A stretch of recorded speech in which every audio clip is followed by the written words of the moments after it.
Yo, what's going on, everybody? Happy Monday. Welcome back to the 10-Minute Mailbag. This is the MLB The Show series hosted by yours truly, in which I take your questions from YouTube and Discord, and I give you answers. We have some fun conversations here. Sometimes they're supremely helpful. Sometimes it's just my opinion.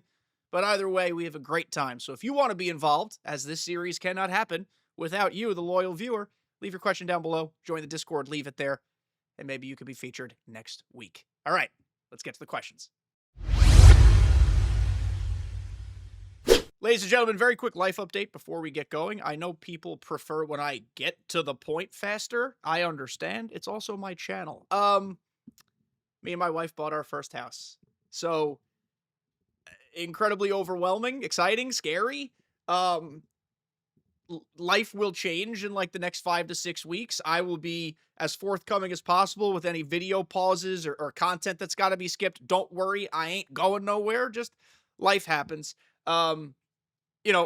Obviously I have a career and that is paying for the brunt of this house, as with my wife's career. But the support here is helping more than you can imagine. So thank you for helping make the American dream possible, if you still want to call it that. Everybody else who's listening who's not subscribed, please subscribe. Any cent helps. But to the point, to the content, I appreciate you guys. I love you guys. More updates to come on that front as life changes. But here we go. First question. Oh, I forgot to get my timer ready. Here we go. There is the timer. There is the question. 3, 2, 1, begin. First question is from SimGod Apocalypse. Shout out. What's up, James? How are you? Will Jacob Misiorowski, I like to call him Jacob Les Miserables, be the first player in MLB The Show history to have 3 or more outlier quirks? His stuff, even if he can't keep up the velo long-term, is out of this world. 94 to 95 on the changeup, 96, 97 slider, 100 102 fastball and sinker, and damn near 90-mile-an-hour curveball. Yeah, he is a freak. He's an absolute freak. So here's his card. Look out later this week for a video. Not quite sure yet if he'll be in the How to Pitch With series or in the In-Game Manager series, but either way, you're essentially learning how to pitch with him.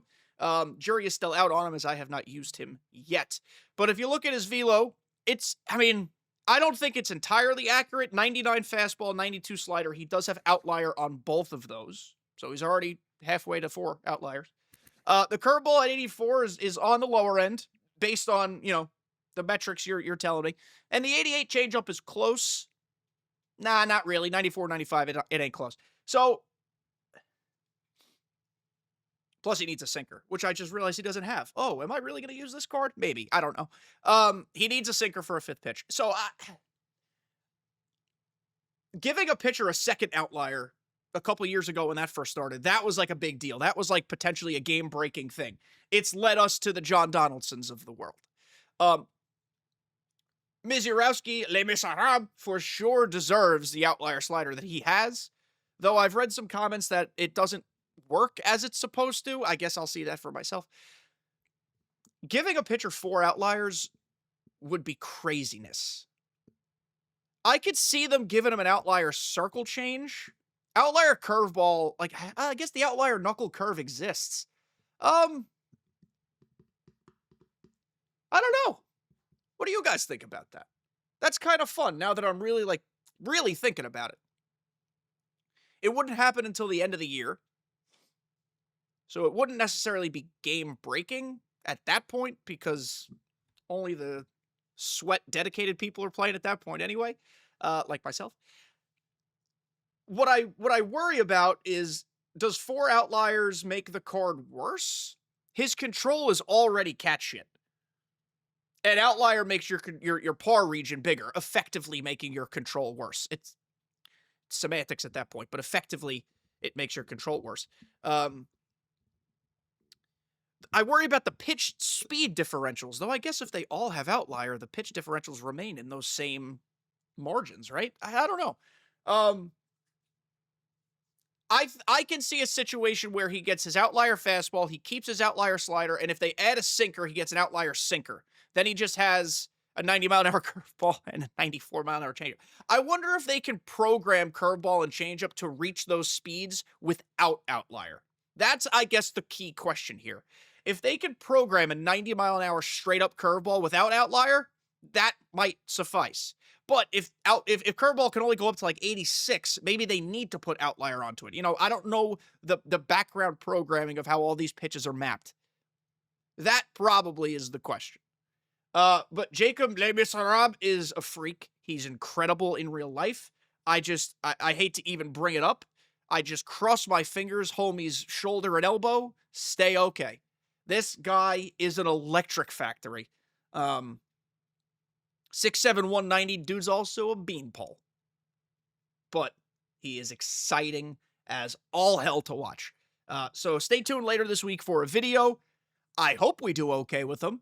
Probably not, because he has no control, and I hate pitching with pitchers with no control. But we're going to do our best, because look, velocity's up there, and then wowee! 70, 66, 61, 54 on the pitch control. Oh boy, we're in trouble. But thank you. Fun theoretical question, and I'm so curious to see what you guys think about it. How many outliers can homie get? All of them. But moving on to our next question. The Jones Monster. Opinions, asking me for mine, on a base stat decrease for switch hitting cards. The good old MLB The Shows were never plagued by every lineup having 4 to 5 switch hitters. The community is so bad righty-righty or lefty-lefty, it would be a good step to increasing the skill gap. So, here is my stance on switch hitters. I think people... So, last year I went on a vendetta, or I had a vendetta. You don't go on a vendetta. I had a vendetta against the Carlos Santana switch hitting captain boost. Every time I had an opportunity to slam it, I slammed it. The reason behind that was not because I hate switch hitters. The reason behind that is because switch hitters already are better. We don't need to make them more gooder. People mistook that for me hating switch hitters. I don't hate switch hitters. I'm using them, some of them, in my lineup. 1, 2, I only have 3 at this point, actually. But to your point, I don't think we should start knocking the attributes of switch hitters to level the playing field. I think instead what we should do is attempt to instill confidence in people who will opt for switch hitters before trying someone else who's only a lefty or only a righty. Switch hitters do have the inherent advantage. All things equal, I do think the switch hitter is the move to make. But what MLB The Show should do is start creating events, especially in this era of events where it literally doesn't matter, that are only lefty-lefty and only righty-righty. Every once in a while, you can't do that exclusively.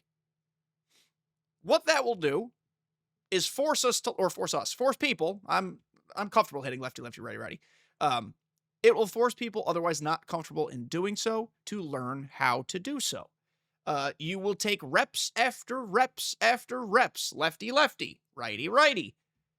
And the only thing it's going to do is make you better. It's not going to make you worse. The only thing it's going to do is make you better. The goal of doing events like that, in my opinion, would be to open up the player base's eyes to, oh, maybe it's not so bad to hit lefty-lefty. Maybe I can hit righty-righty, especially if I ambush.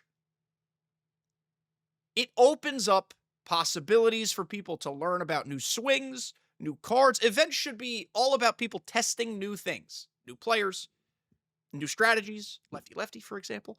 That's the playground that events should be. And because SDS, if we're being completely honest, is not incredible at creating compelling events, it hasn't been that way. Events has been probably my least played online mode this year, and it's sad because I used to love events so much. Not in a sweaty, like, ultra-competitive way, but it was a fun way to grind, earn rewards, maybe get the program cards or the 10-win or the 8-win, whatever the hell the path went to. You know, I used to use it to parallel my cards before I went into ranked. Like, that you could still do, but there's less of that, like, secondary utility of events. But if you made it, like, not a practice mode, but, you know, giving people the opportunity to practice things they're not good at, then we're talking. So, I totally see, Jones Monster, where you're coming from about nerfing switch hitters. I don't think that's the logical solution, because switch hitters are switch hitters in MLB, in real life. They're freaks as well. They're good at both. Some of them. I do think, though, we should just be encouraging our player base to get better. So force them into doing so. But thank you for your question. And I feel it. I feel you were coming from. I also hate facing lineups of all switch hitters, but it's the nature of the beast. From NASCAR fan 1209. Is the live series worth doing? I have 5 teams left: Yankees, Royals, Padres, Angels, and Mets. I almost have enough to buy them, but I want to do the other collections that keep coming out. So, yes, NASCAR fan, the live series collection is worth doing. Carlos Beltran is probably, this is going to be debated down in the comments, and that's okay, and I don't think this is a hot take. Carlos Beltran might be the best live series collection ever. Like, he is the 5-tooliest of 5-tool players, incredible in the field, fast as all hell, immaculate swing. Like, Mickey Mantle, attribute-wise, you could argue, is better as a center fielder, but what hurts him is his swing. Carlos Beltran's swing is better, so just the center field comparison there. I know the Chipper Jones card was everybody's favorite, swing-based entirely, but he did not have the speed, nor the defense. I think Carlos Beltran's the best live series collection of all time. You also unlock a top 5 pitcher in the game who is beginning to be a little more hittable, but that makes sense. He's been in the game now since March, end of March. And Gil Hodges is the best first baseman. I think he's probably the first of these 399s that gets replaced. Doesn't mean he's bad. What this also does, it gives you a signature series card for collections upcoming. It gives you a Hall of Fame card for collections upcoming, an awards card for collections upcoming. It also gives you a prime card, which we haven't had a collection for yet. Standout. It also gives you a second half, a milestone, an award. Like, you're racking stuff up along the way that is important for those collections you're trying to do. I think, and I've said this before, the reason I prioritize, when I get the game, I sell just about everything at Jump Street, except live series cards, because my goal is to finish live series as fast as possible. There are content reasons for that as well. But what it does, it opens up the rest of the world for me. I don't have to save stubs for Shohei. I could go play around with new cards. It gives me the top cards in the game. Also, I got Shohei this year at about 300K. Look what's happening now. I mean, nobody could have predicted this inflation, but this is what happens when you wait. So I unlock live series. It's your best bet. It unlocks the rest of the world for you, and then you can have fun, spend stubs on whatever you want. That will do it for this edition of the 10-Minute Mailbag. Appreciate you guys again for being here. Love you all so much for always watching, commenting, supporting. I get more consistent viewership than other small channels, and I don't sometimes understand why. I appreciate you guys. Truly do appreciate you guys. I would not have been able to buy a house without this. And again, I am not rich from this, but any support is helpful. And this has been incredible. So it's only up from here, especially because you guys are going to like and subscribe right this second. Thank you guys. Love you guys. And I will see you later this week.